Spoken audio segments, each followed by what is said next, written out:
ìbéèrè tí wọ́n béèrè ni pé pẹ̀lẹ́ ọ̀gẹ̀lẹ̀ntì ìbéèrè tó béèrè ni wípé dáadáa márùn wò ni ànábì wa Muhammad sallam ṣe fún wa gẹ́gẹ́ bí sọ ọmọ Yorùbá ni mí nílé tiwa Ògùn la máa ń bọ́ ń bẹ̀ lọ́mí nìbàdàn bíbá yìí kí wá ló fà á mi ò wá dáhùn ẹ̀ pé dáadáa wo ló ṣe tí mi sọ dáadáa mo mọ dùn farabalẹ̀ Ògùn lọ́wọ́ yìí má sá lọ dáadáa ẹ mo fẹ́ sọ fún ẹ má sá lọ mo rí nǹkan ni mo fẹ́ gbà so kí dáadáa wo ni mo rí lọ́dọ̀ ànábì Muhammad tí mi rí Ògùn tá à ń bọ́ ń lé wa lánàá àkọ́kọ́ ni wípé ní ìdílé tiwa níbi tá a ti ń gbóògùn pàápàá jùlọ ńlẹ̀ Yorùbá ní nǹkan tó dáa púpọ̀ àmọ́ Yorùbá ò jẹ́ ká mọ̀ bá ṣe máa jọ́sìn fún Elédùmarè Yorùbá dáa wọn ò jẹ́ ká mọ̀ bá ṣe máa sin Elédùmarè ẹni tó dá ayé àtọ̀run àwọn nǹkan tá a máa ń sìn làwọn nǹkan tó lójú tí ò lè ríran tó límú tí ò lè fi mí tó lẹ́sẹ̀ tí ò lè fi rìn tá a bá tún wá padà gbóúnjẹ sídìí wọn gbogbo ẹ̀ ó máa jẹra ni àwa látún padà lọ dànù nígbà tá ànábì dé tọ́ mẹ́sìn ẹ̀dí fún wa ìpè rẹ̀ Muhammad ànábì ni ẹ má wulẹ̀ sin nǹkan tí ò lójú tá a bá wà nù ilé tí iná bá jóná àwa ò sábọ́ta Ògún wọ́n wà nù ilé yóò sì máa jóná nù ilé àwa tá à ń sìn àwa sá lọ Ògún ò lè sábọ́ta kò nù ilé ànábì wa ni wa qala rabbukum ud'uni astajib lakum Quran chapter 60 verse 40 Quran chapter 40 verse 60 Ọlọ́run sọ pé ẹ̀yin èèyàn tẹ́ ẹ fẹ́ sìn èmi Ọlọ́run ọba ẹ pè èmi Ọlọ́run ọba direct wọ́n sì dá yín lò ẹ má wulẹ̀ lọ àwa mùsùlùmí ò sin Ọlọ́run tú ànábì Muhammad sallallahu alayhi wa sallam à ń pè Ọlọ́run ọba direct lóye tá a bá fẹ́ kírun á ní Allahu akbar not Muhammad akbar ànábì darí wa sọ́dọ̀ Ọlọ́run a nílè láti ṣe ẹrú lọ́dọ̀ abọrẹ̀ kan àbí lọ́dọ̀ ológun kan àbí lọ́dọ̀ abòrìṣà kan ànábì Ọlọ́run là ń pè direct ó sì gbé wa kò rújú rárá nípa ẹni tá à ń pè yẹn òun lẹni tó dá yàtọ̀ àkọ́kọ́ nìyẹn ṣe ń continue ni. ẹ dúró bẹ́ẹ̀ it's very clear it's very clear bẹ́ẹ̀ ta ló tún ní ìbéèrè ṣé nǹkan tẹ́ fẹ́ gbọ́ ẹ ti gbọ́ báyìí. a lè àti gbọ́ ẹyọ kan wọ́n bá ṣe ń fún wa lẹ́yọ kan. a máa dá padà bẹ́ẹ̀ ni.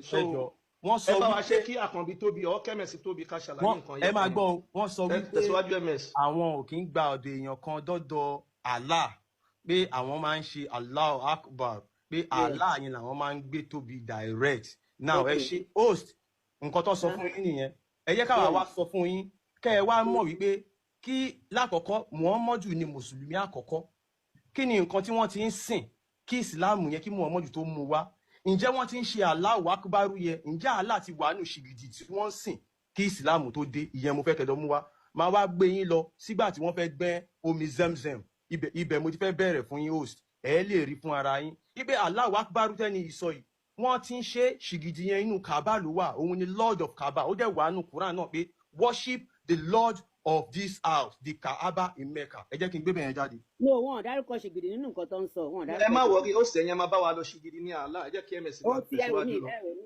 ó ń ṣe this is not insult ẹ jẹ́ ó ń ṣe insult host kò kí ń ṣe insult ẹ jẹ́ kí ms sọ lọ ẹ jẹ́ kí ms sọ lọ kò kí ń ṣe insult. ẹjọ́ náà ẹjọ́ sáyìn dáàdi ẹ̀ wò ó. ms ló sọ̀rọ̀ fẹ́ bá ms tu ni kò ń ṣe insult.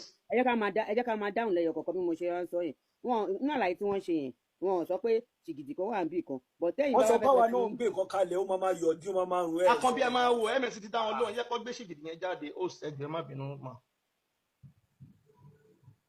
ó yá ilẹ̀ fẹ̀ṣẹ̀ wọn sọ wà ń bẹ̀. ọ ń bọ̀. ṣìgìdì yẹn dẹ̀ ló wà lọ́dọ̀ àkànbí yẹn ṣìgìdì Allah yẹn nìyẹn ọlọ́wọ́ ọ̀tún méjì.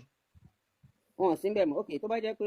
so eléyìí mo ṣì máa gbé ṣìgìdì yẹn sí ẹ máa rí. ṣìgìdì yẹn nìyẹn ó yẹ tẹ̀síwájú ms. kẹ́ẹ̀kan lè mọ̀ wípé Allahu Akbar tí wọ́n sọ wípé Muhammadu wọ́n ti ń sọ tẹ́lẹ̀. pé wọ́n ti ń sọ àwọn tó ti ń bọ ṣìgìdì yìí náà lọ sọ Allah ni wọ́n ń sìn ẹ máa gbọ́ ẹ yẹ kí n gbé láti òkè wọ́n ní while Abdul Muttalib was sleeping in the Ijiri. nígbà tí Abdul Muttalib tó ń sùn ní Ijiri. ìwé wọn là ń kà this is life of Muhammad ibn Ishaq Siratu Rasulullah. fún ẹni tó bá fẹ́ kà. ẹjọ sáà ó dàn ẹjọ ẹ̀yin àfáà mi baba Justme ṣé nǹkan tó ń kà ṣe ẹ mọ̀ ṣé kọ́kọ́ tí ní iṣẹ́ ẹ̀mọ́ àwa ti gba nǹkan tó sọ wọlé ìwé wọn là ń kà. àwọn òjà wọn gbà tán sọ̀rọ̀. ẹ jẹ́ ká kà nǹkan tá a fẹ́ kà ẹ jọ ṣẹ́gẹ̀t wọ́n ní while Abdul Muttalib was sleeping in the Ijiri. nígbà tí Abdul Muttalib tó ń sùn ní Ijiri. he was ordered in the vision to dig Zamzam. ẹ ti sọ̀rọ̀ ẹnìkan kò interject yín MD ẹjọ́ 30 seconds. Okay sir. Ìgbà tí mò ń sọ̀rọ̀ àwọn àfáwọ́ abẹ wọn interject ó lọ smooth 30 seconds mẹ́fì sọ̀rọ̀ ní wípé ó ti gbé èrè Allah jáde ó ti mẹ́rin wá. Kí ni authenticity pé èrè Allah nílé yìí ẹjẹ́ á sọ̀rọ̀ nílé. Èmi ò dáhùn MS bàbá lè mi bá sọ̀rọ̀ èmi ò dáhùn. So ẹ jẹ́ ká a máa mẹ́rin èrè Allah jáde lọ́ba ti ka nǹkan lábẹ́ ká. Ó dá ẹnikẹ́ni kan kà kó tù sọ inú èmi ni máa kí no ìyẹn ò lè kọ́ MS ní ṣàbí èmi ń ṣe bí ṣe máa ṣiṣẹ́ láyéláyé. So MS tẹ̀síwájú ó yá MS. Bàbá olówó Èkó ẹni sùúrù. MS ó yá. Ẹ ṣeun. Ṣé kí n gbé sókè? Sókè ó yá gbé sókè. Iṣẹ́ rí omi Zamzam tí wọ́n mu ní Mẹ́kà báyìí tó sì mú lọ́wọ́lọ́wọ́ kì í ṣe mi òun náà tíbi yẹn náà sì ní ọ àwọn ẹlẹ́bọ yẹn náà ni wọ́n gbọ̀n la fẹ́ ká yìí. Wọ́n ní while Abdulmutalib was sleeping in the Ejiri. Nígbà tí Abdulmutalib tó ń sùn ní Ejiri. He was ordered in a vision to dig Zamzam. Wọ́n pa láṣẹ àwọn ẹlẹ́bọ ní Mẹ́kà pa láṣẹ kó lọ gbé omi sẹ̀mísẹ́mì. Yazid Masri Abdullah Yazim from Abdullah. Yazid àti Masri àti Abdullah. Told me that he heard Abu Talib telling the story of Zamzam. Ó ń sọ fún wọn pé Abdultalib ń sọ ìtàn omi sẹ̀mísẹ́mì. He said that Abdulmutalib said. Ó wí pé Abdulmutalib ń gbé wọn débẹ̀ pé. I was sleeping in the Ejiri when a supernatural visitant came to me and said. Ó lóun sùn ní Ejiri nígbà táwọn ẹ̀mí ẹlẹ́bọ tó ń ṣe ní Mẹ́kà tó wá yọ sóhun. Dig Tiba. Ó wá sọ fún un pé máa gbẹ́ dígà. I said. Ó lóun wí pé. What is Tiba? Kí ló ń jẹ́ Tiba? Ẹ̀yin pé nǹkan tó ń kàkọ́ ló ń tú. Ó sì nǹkan tó ń kàkọ́ ló ń tú. Ohun tó ń kàkọ́ ló ń tú bóyá kò gbọ́dọ̀ wà ní. Ó sì máa bá wa. Àkànbí ẹni sùn. Ó sì kàkọ́ ló ń tú. Táwa ṣẹ̀fẹ̀ mi bàbá àwọn sọ̀rọ̀ mímọ́. Ṣé bí a sọ fún wọn pé wọ́n lè pè mẹ́rin wọ́n lè pè mẹ́wàá. Bọ́ báyìí sí tí ara wọn bá lè gbà ẹ lè jẹ́ ká pé mẹ́ta host. Tí ara wọn bá lè gbà torí márùn-ún ni wọ́n mẹ́ta là wá tára wọn bá lè gbà. Àní tukutu lẹ́yìn tú tukutu lẹ́yìn bá gbọ́ ibi sì kẹjá máa mọ̀. Àní tukutu lẹ́yìn tú ìtukutu ìtẹ́ ìkakọ̀ lẹ́yìn tú. Lẹ́yìn máa tú. No MS a máa tún bẹ̀rẹ̀ ní lọ́rọ̀ sú mi báyìí bóyá káwọn dẹ̀ tú. láíláí kò lè pọ̀ sí. Àfúrọ̀ English mò ń kà àwọn èèyàn dẹ̀ ń gbọ́. Ẹni gbàgbàlagbà ni gbogbo wa ẹ jẹ́ báwọn èèyàn rí English tó ń kà. àlèkọ́ra wa ayé. Ó dá ṣé kọ́ fi Yorùbá wà tó lè fi kà fún ara wọn tẹ̀lé máa fi bá wọn. Ó yá ẹ jẹ́ kí n kà ní ìṣòjà rẹ̀.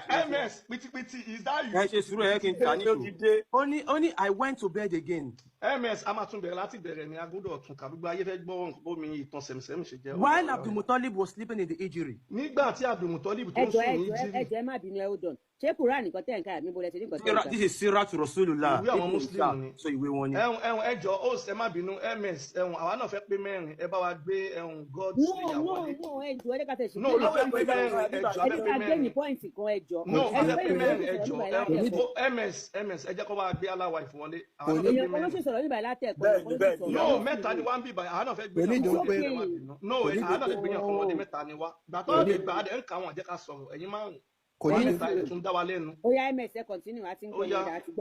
Abdulmutalib was sleeping in the Ejiri. Ìtàn tá ń kà ní bí àwọn ẹlẹ́bọ ṣe gbé omi sẹ̀mísẹ́mì. Nígbà tí Abdulmutalib tó ń sùn ní Ejiri. He was ordered in a vision to dig Zamzam. Àwọn ẹ̀mí àìrí àwọn ẹ̀mí òkùnkùn tó wà ní Mẹ́kà wọ́n pa á láṣẹ kó gbé omi sẹ̀mísẹ́mì. Yazid Habib from Mutada Abdullah Yazim from Abdullah. Àwọn ọkọ̀ tí wọ́n dá yẹn làwọn tí wọ́n wà that Abdulmutalib said telling Abdulmutalib wọ́n sọ fún wọn pé kí wọ́n gbé omi. He said. Ó wí pé. Abdulmutalib said. Abdulmutalib sọ fún wọn pé. I was sleeping in the Ejiri when the supernatural visitant came to me. Nígbà tí àwọn ẹ̀mí àìrí àwọn ẹ̀mí òkùnkùn tí wọ́n yọ sóhun. And said. Tí wọ́n sọ fún un pé. Dig Tiba. Máa gbẹ́ Tiba. I said. Ó wá ń wí pé. And what is Tiba? Kí ló ń jẹ́ Tiba? Then he left me. Ẹ̀mí òkùnkùn àwọn ẹ̀mí yẹn bá fi I lẹ̀. went to bed again the next day. Ó lóun bá tún lọ sùn lọ́jọ́ kejì. And slept. Ó bá sùn. And he came to me. Àwọn ẹ̀mí òkùnkùn yìí bá tún wá bá. And said. Wọ́n wí pé. Dig Bara. Máa gbẹ́ omi Bara. When I asked what Bara was, he left me. Nígbà tó gbọ́ nǹkan tí Bara jẹ́ ẹ̀mí yẹn bá fi lẹ̀. The next day he came and said, dig ọjọ́ kejì ẹ̀mí Martina. òkùnkùn yẹn bá tún wá bá tún ní tún gbẹ́ Martina. When I asked what was he went away. Nígbà tó túmọ̀ àwọn ẹ̀mí òkùnkùn yẹn bá tún sá lọ. The next day he came while I was sleeping and said, ọjọ́ kejì ẹ̀mí òkùnkùn yẹn bá tún wá bá ó bá tún ní tún gbẹ́ omi sẹ̀mísẹ́mì. I said, what is Zamzam? Kí ló ń jẹ́ omi sẹ̀mísẹ́mì? Kí ló ń jẹ́ bẹ́ẹ̀? He said it will never fail or ever run dry. Ó bá ní omi náà ò ní gbẹ omi náà wà títí láéláé. It will water the pilgrim company. Ó ní omi yẹn á wà fún àwọn tó bá ń rìnrìn àjò. Ẹ jẹ́ kí n bọ́ sálẹ̀. Ó ní when the spot had been indicated to him nígbà tó ti ń gbẹ́lẹ̀ yẹn tó ti ń rí bí àpẹẹrẹ ẹbẹ̀ yẹn áàjì wọn sọ áàjì tí wọ́n lọ ń sin ms máa ṣe díẹ̀díẹ̀ wọn lé wa áàjì tó ń lọ ń sin làwọn ẹlẹ́bọ sọ yẹn ẹ tẹ̀síwájú. And he knew that it corresponded with the facts. nígbà tó ti débi omi yẹn ó rí pé nǹkan tọ́wọn ẹ̀mí òkùnkùn yẹn sọ fún un pẹ̀lú nǹkan tóun rí yẹn òótọ́ ló gbé òun débẹ̀. He took a piece of axe ó bá mú àáké ẹlẹ́mu tí ó and went with his son Al-Harith. ó bá gbéra pẹ̀lú ọmọ rẹ̀ Al-Harith ó gbéra bí ajá fún. For he had no other son at that time. kò ní ọmọ mi ìgbà náà. ẹni yìí ló bí Abdullah tó jẹ́ bàbá Muhammadu owó pé wọ́n ti bí Muhammadu. bàbá Muhammed ló gbé ọmọ ẹ máa gbọ́ and began to dig. ó bá bẹ̀rẹ̀ sí ní gbẹ́lẹ̀ bí ajá fún. When the top of the well appeared, nígbà tí omi yẹn ṣe tó ṣe báyìí ṣì tó rí omi cried, yẹn ó bá kígbe ó pariwo sókè pé Allahu Akbar. Allahu Akbar. bẹ́ẹ̀ lè mọ̀ wípé Allah ti wà ṣìgìdì tí wọ́n ń sìn tánàbí tó dé ni. now ẹ wá jẹ́ kí n wá fi ẹ̀rí nǹkan tó júwe Allah yẹn òun ní àkànbí gbé sẹ́yìn yẹn kí n wá gbé jáde nínú àdìtì wọn náà ni nínú àdìtì wọn náà ni ó ti dá evidence ẹyọkan yẹn náà lẹ́mẹ̀sì yìí ń sọ ó ìyá ti dá ẹ má fi kankan defend ẹ mọ́. ẹyọkan yẹn náà ló ń sọ. ẹni sùúrù ló ń sọ àfa yìí béèrè pé báwo ni aláàsì jẹ́ kí sí gidi òun ni wọ́n fẹ́ fi hàn wọ́n second ẹjọ́ ìyá wa. òun náà lélẹ̀ náà àpárọ̀bí náà ṣe bẹ́ẹ̀ mẹ́sì ń sọ náà ni ẹjọ́ ẹ má bínú. nǹkan yẹn náà lẹ́mẹ̀sì ń sọ lọ ó fẹ́ gbẹ́rì ìwé rárá jáde. ó ti dá ẹ ṣàṣàlàyé fún wa pé èmi fẹ́ béèrè béèrè kan bẹ̀ yẹn mo fẹ́ béèrè pé ṣé nǹkan tó ń sọ fún wa. ẹ fún one time ká máa fi sọ̀rọ̀ ẹ fún one time ẹ jọ̀ọ́ ẹ fún one time.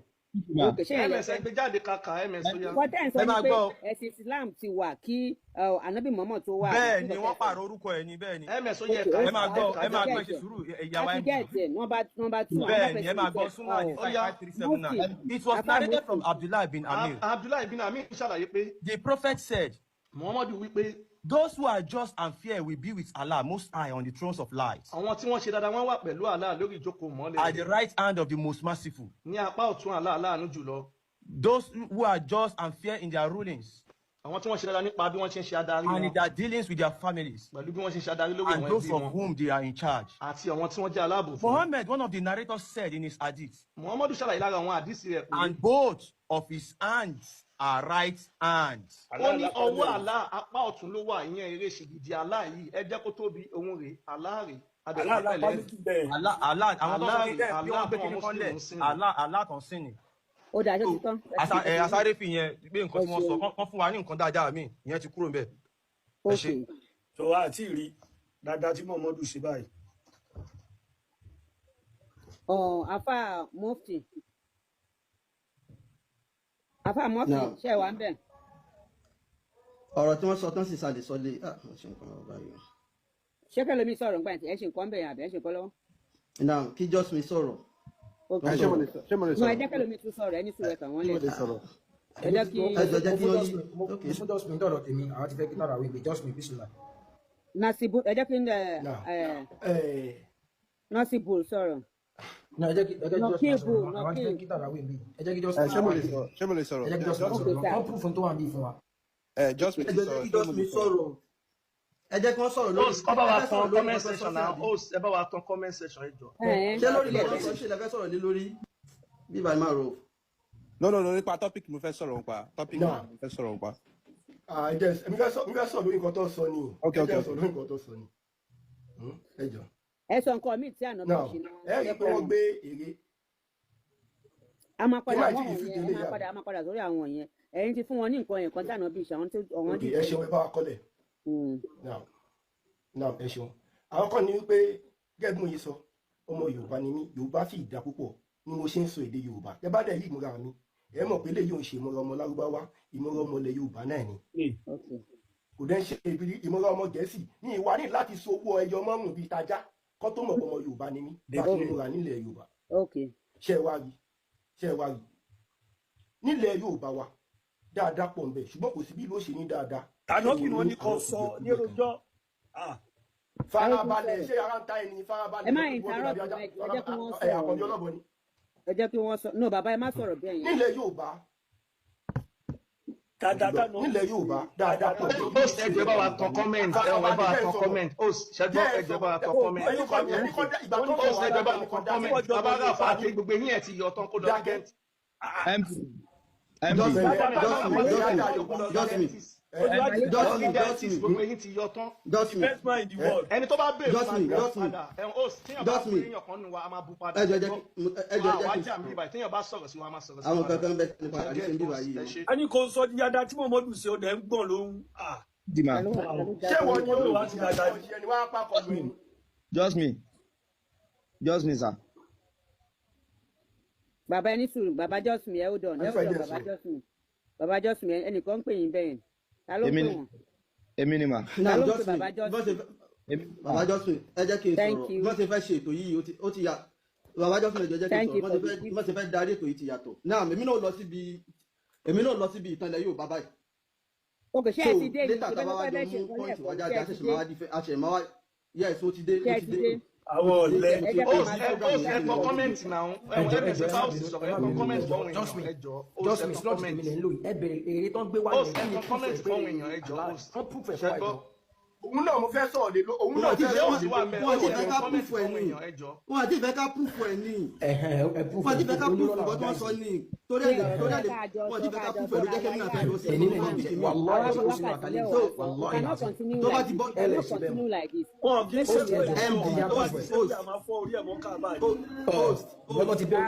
ẹjọ́ sáwọn àlékún ẹjọ́ ẹ má jẹ́ ká jẹ́ kí bíbá irọ́ ẹjọ́ torí tọ́ náà ká má jẹ́ orọ́ ẹjọ́ mufti ló sọ̀rọ̀ bẹ́ẹ̀ ṣe gbé ètò yìí kalẹ̀ ṣe máa gbọ́ bẹ́ẹ̀ ṣe gbé ètò yìí kalẹ̀. wọ́n ní kẹ́ ẹ sọ dáadáa tá ànábì sí ẹ lọ gbé tàn wá. ìjọ torí tọ́ náà má sọ̀rọ̀ sí md lẹ́nu náà. ẹsẹ̀ wọn ti ń gbọ́. àpín káàkiri so mo fẹ́ sọ̀rọ̀ nípa oníkálukú ló wá defend nǹkan tó fẹ́ wá defend so wọn dẹ̀ ti fẹ́ ká defend nǹkan tá à ń ṣe bẹ́ẹ̀. náà mo fẹ́ lọ sínú àṣà tí ń bẹ nílẹ̀ Yorùbá tẹ́lẹ̀. Pìtìpìtì is that you? Pìtìpìtì. Na him. Pìtìpìtì ní yàrá so dada tí Muhammadu ṣe ni wọn rí sọ báyìí ọgá ọmọ márùn-ún. Host. Okay, 1 2 3 4 mẹ́rin ní sin okay mẹ́rin. Ìpè lábí family àwọn. So ṣé wọn rí dada tí Muhammadu ṣe wọn rí sọ. Mufti nílẹ̀ Yorùbá ẹjẹ sọ dáadáa kan. Mufti ẹjẹ sọ dáadáa kan. Bàbá ẹni sùúrù bí programu yìí ṣe lọ ní bó ṣe lọ yìí programu yìí ti change. Programu yìí ti change ọ̀gá ká defend nǹkan tí wọ́n sọ. Ẹjẹ́ bá wà sọ̀rọ̀ kan wọn àfẹ́ ká jùlọ. Agbára nǹkan tẹ́ ń ṣe yóò ti kọjá wọn àfẹ́ agbára ká defend nǹkan tí wọ́n ṣe sí oṣù wà láwọn láti defend yẹ. ẹ sọ dáadáa tí mo mọ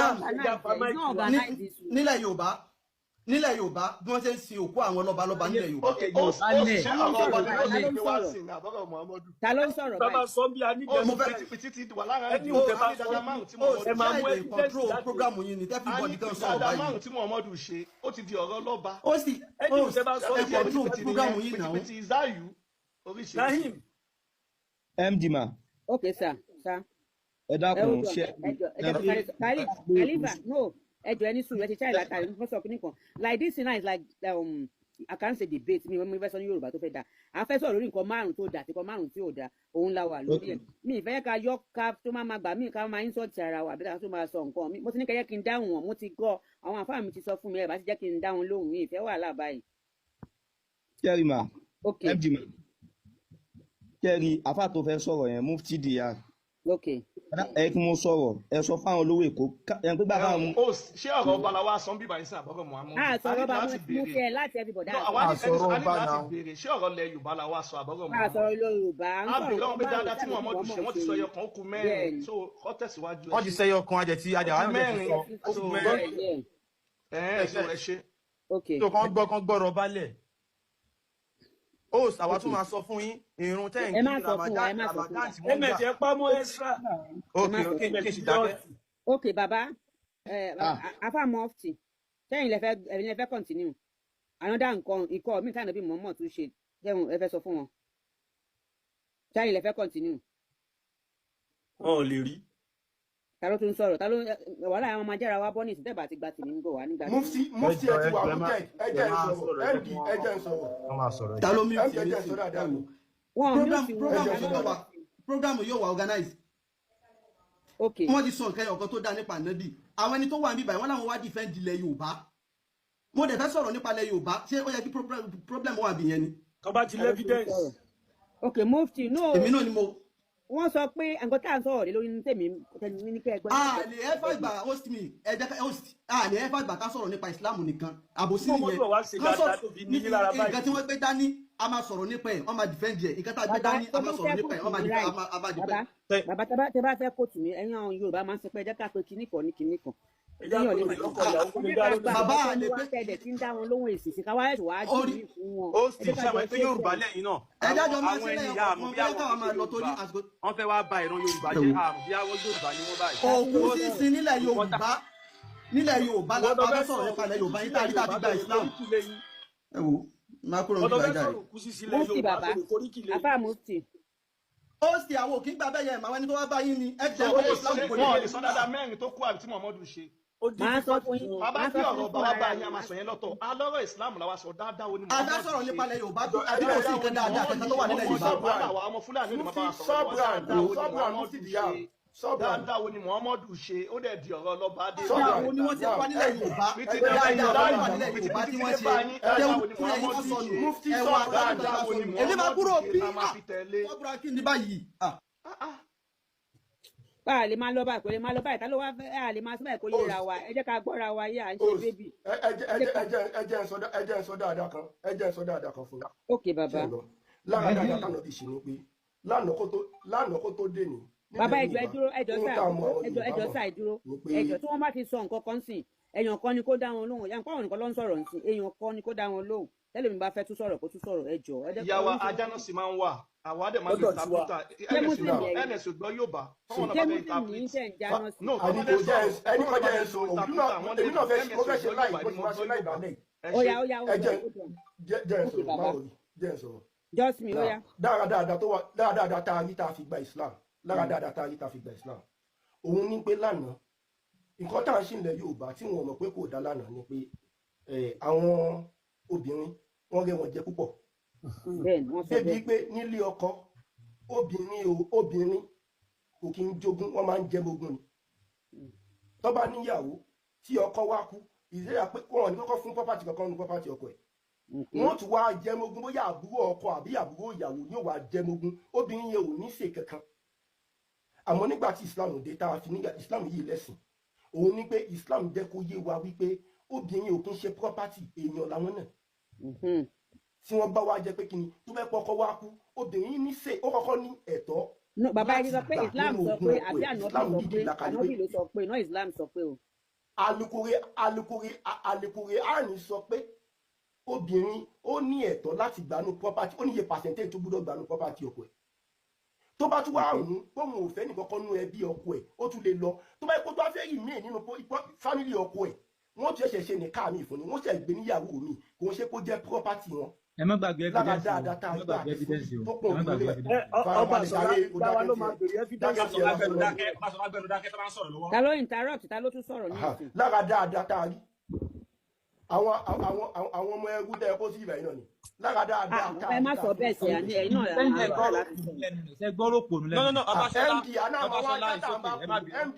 Ọbaṣọlá ẹ má bínú Ọbaṣọlá ẹjọ Ọbaṣọlá ẹ fún wọn lẹ Ọbaṣọlá ẹ jẹ́ kó máa sọ̀rọ̀ Ọbaṣọlá ẹ má bínú ẹ jẹ́ kó máa sọ̀rọ̀ lọ. jẹ́ni ẹ̀yin àfa ẹ̀rí pé a ò bú anybody. ms fún wọn lẹ kó máa sọ̀rọ̀ lọ ẹ bú wa kò lè dán wa wọ́n ti sọ̀rọ̀ nípa obìnrin báyìí wọ́n ní obìnrin ó ní kọ́ yé jẹ wọ́n mógún àbí nǹkan kan so ọ̀rọ̀ yẹn náà ló máa jẹ́ káwa náà lọ sí obìnrin. ms don't interject. wọ́n ti parí ẹ̀ ó ti tó yí bẹ́ẹ̀ sọ. ms don't interject. Justme ba mo sọ fún ilé ẹ̀kọ́ pé kẹ́ fún one time fún one time ẹjọ́ ẹ fún one time. Justme ok ẹ ká máa lọ 5 minutes láti fi dáhùn ara wa lọ ṣé 5 minutes wà òkè ṣé kò sí. a ti wà ní 45 báyìí tó bá di 50. ok ó yá Justme ṣé fẹ́ continue Justme. bẹ́ẹ̀ ni ẹ jẹ́ ló tàn ní pé ok sir. ẹ jẹ́ ló tàn ní pé lára dáadáa tí Islam gbé wá sílẹ̀ Yorùbá fún wa òun ni wípé ó gbé obìnrin kúrò ní státọ́sì ìmáṣẹ́gun sí ọkọ àtẹ̀bí ọkọ ó gbé lọ sí státọ́sì ohun tá à ń pè ní queen olórí láàfin lọ́dọ̀ ọkọ ẹ̀. èdè arábù ló lórí. Islam ló gbé wá bẹ́ẹ̀ tẹ́lẹ̀tẹ́lẹ̀ lánàá kí ló ń ṣe ẹwé ń ṣe.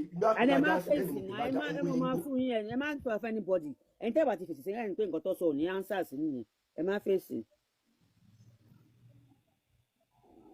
tẹ́ wà ń bẹ̀. now so lára dáadáa tí Islam bẹ́ẹ̀ ni mo wà mẹ́jẹ̀ ń bò mí lọ lára dáadáa tí Islam ṣe ni in a sense lánàá mi fi tàbùkù lẹ Yorùbá bàbá wa ohun tí mo sọ ni pé wọn ò pé ohun tó sì pé látẹ̀lé káfí nǹkan tí ò pé púpọ̀ lẹ̀ fẹ́ni tó bá ní ọpọlọ lórí àwọn bàbá yẹn bọ́ ṣe nímọ̀ mọ́ wọn sọ pé àwọn iṣẹ́ pọ́lọ́run ló pa wọn láṣẹ ìhun táwọn orí kó dá ń gbà yẹn lójú tiwọn òun nìyẹn lára àbùkù tí Islam wá fọ̀mọ̀ kúrò lára obìnrin nílẹ̀ Yorùbá òun ni pé ọmọ obìnrin wọ́n máa ń ṣe ẹlẹ́yà àwọn púpọ̀ nílẹ̀ Yorùbá lánàá débi pé tí ọmọ obìnrin bá lọ lé ọkọ lára àṣà tí ò dáa tó ń ṣe ni pé wọ́n fún ọkọ ní white handkerchief àti ìṣáná ṣe ẹ wá ìtọ́ bá ti wá fún ní white handkerchief àti ìṣáná tó bá gbọ́ obìnrin yẹn tó bẹ́ kó bá ń lé yóò wá fi inú ẹ̀jẹ̀ yóò fi ọgbà inú ẹgbẹ́ máa dùn tó bẹ́ gbogbo bá ní ẹ̀jẹ̀ lára wọ́n bẹ̀rẹ̀ sí máa bú obìnrin ojú ó tì wọ́n lẹ́nu with the help of science and technology a ti mọ̀ pé kò ń ṣe dandan ní kí obìnrin kó ṣe ẹ̀jẹ̀ ká tó mọ̀ pé virgin ni. ok yeah mo ti gbọ́. kò ń ṣe dandan kóbìnrin da ẹ̀jẹ̀ lára ká tó mọ̀ pé virgin ni. ní ìtò túmọ̀ pé ẹ wo iye obìnrin tó ti fi aburú kàn tó ti lálàṣẹ àwọn ẹbí rẹ̀ nítorí wọn ò rí ẹ̀jẹ̀ tàbí ọkọ̀ kò ní dandan kóbìnrin dé virgin ká tó mọ̀ pé Islam wá nínú àwọn àṣà tí wọ́n fi ń ṣe lẹ́yà yẹn kò ní ó ṣe kíní náà akálàṣe olè fẹ́ tó ti lọ́kọ yìí náà ó ti lè fẹ́ Islam wá gbé obìnrin kúrò ní ojú tí ó dúdú ó wá fún ní ọmọlúwàbí àti ẹwà ẹ ṣeun gan.